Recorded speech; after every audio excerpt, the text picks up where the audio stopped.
Hey guys, Asanda here, bringing you another audio commentary. And yeah, this is Game 4 of the rivalry matchup. Don't forget rivalry of the rivalry matchup between the KTF Magicians and SK Telecom.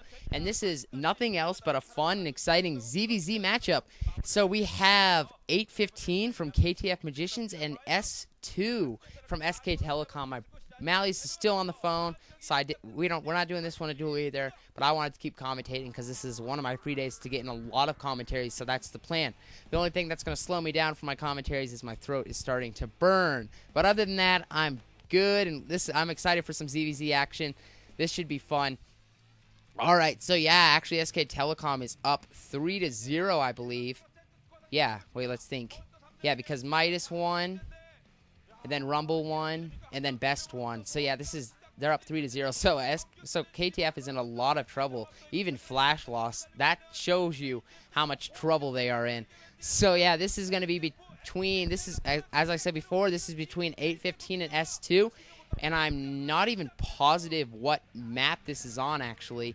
That's one of the things I want you guys to leave comments on. Tell me what this map is, what are some good build orders, what build orders don't work, and then just some interesting facts about the map. I'm a big fan of maps. I think it really makes the game what kind of game it is, the great game it is, I guess you could say. So we have 815 for the KTF Magicians in green on the top, about the 12 o'clock, maybe the 11:30 position or whatever.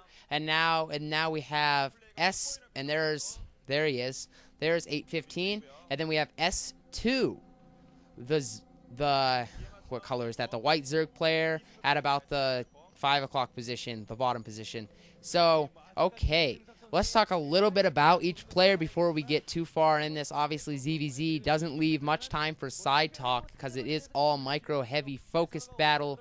And, yeah, there's not much downtime, I guess you could say. So, a little bit about 815. 815, not been around forever, but not like he's a newcomer to the pro scene. Been around a bit. He knows what's going on. So he's actually a up-and-coming Zerg, I feel. He's definitely showed potential. Actually, just a very macro-heavy Zerg player, and I expect good things from him in the future. His record against Zerg is he's actually 4-4, which is 50% against Zerg. That is pretty freaking good. I mean, really, that is pretty good. ZVZ, it can go either way. I guess this is the matchup, which you don't want to say requires the least talent, but I'm saying that like a worse player can beat a really good player in ZVZ just because of the matchup, and it really all comes down to micro. So speaking of micro, I feel that's where S2 might have a decent situation, or might be in a decent situation. S2 has played 2v2 in the past, and obviously with the new Pro League change, 2v2 is not really happening. It's all about 1v1 now. So S2, this is like his first or second 2v2 game. I mean, his first and second game that is not 2v2. I think this is a two-person map.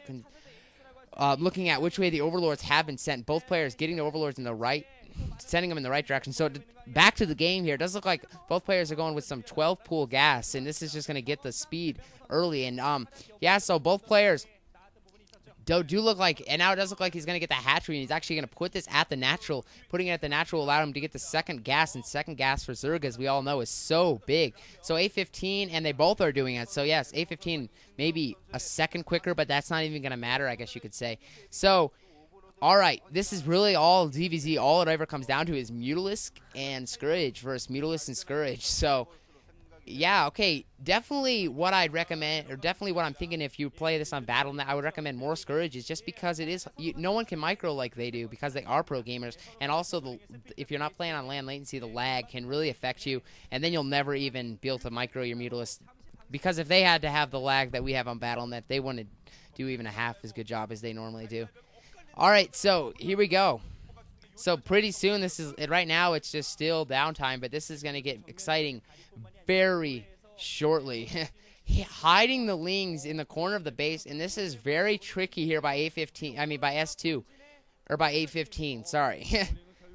He's going to try to trick S2 into, he's going to run him right into the corner, and S2 is not going to see these, and S2 may feel that he can, basically, A15 wants S2 to overextend himself, or not open up with an aggressive opening, or to open up with a completely aggressive opening and then have it backfire on him later, because drone production is so key in this game, because you only have about probably 10-15 drones, because after that you just start making stuff and stuff. So we are seeing a first-person view here from S2. S2 his Mutalisk micro is definitely up to the task, I feel, because he's had so much 2v2 experience. S2 will tech to the layer slightly quicker, and is going to have that Spire up slightly quicker than A15 will, but it's not going to make a huge difference, I feel, because by the time S2 got the Mutalisk to A15's base, A15 will have Mutalisk of his own, but A15 definitely, I've seen his Mutalisk micro in the past. He is no joke when he comes to Mutalisk. Very impressive Mutalisk micro here, and he's going to run into these lings, and okay, he's going to back off here, so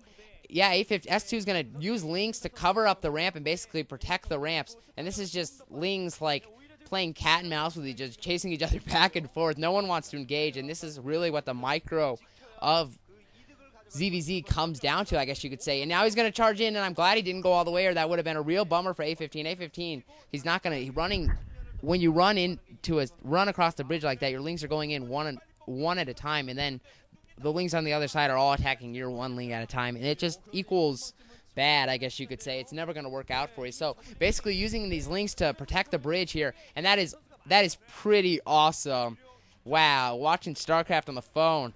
Mobile StarCraft for the win. Anyway, so yeah, he's going to just use both Lings. Absolutely crazy how he's controlling both that one. He might move in. He gets a couple Ling kills. Oh, and then he's going to run away. So decent micro by both players here. Obviously, A15 doing more micro than S2, just considering that A15 is the one running back and forth. S2 is just sitting there in the concave shape. S2 very comfortable with his position. Obviously, I say in PvP, not in PvP, in Protoss, period, Dragoons having a concave shape is a huge thing. Obviously, it affects it in Lings as well, and A15 actually went in a little bit, and I feel that could have been a mistake. A15 does not need to run in. He's running in one at a time, and it's not going to work out for him too well. So we will see Mutalisk out on the floor. S2 gets Mutalisk out before A15, and this is enough to scare away these Lings here. So all that little Ling, all the annoying Lings will be forced to be pushed back just because the Mutalisks are out on the field for S2, and it's really just, it always comes down to micro. ZVZ, Zerg vs. Zerg, is a game of micro, and yes, I am very excited to commentate on this micro. Scourges come out first for A15. A15 is going to see what he can do with these Scourges, and it's basically landing your Scourges and trying to avoid your Mutalisk from getting hit with Scourges. All it comes down to. S2 is going to be able to pick off one of A15's Overlords. Yes, he will. And now A15 is going to try to pick off one of S2's Overlords. But now S2 comes in and protects his Overlord. So not losing the Overlord. He's going to might be able to be saved here.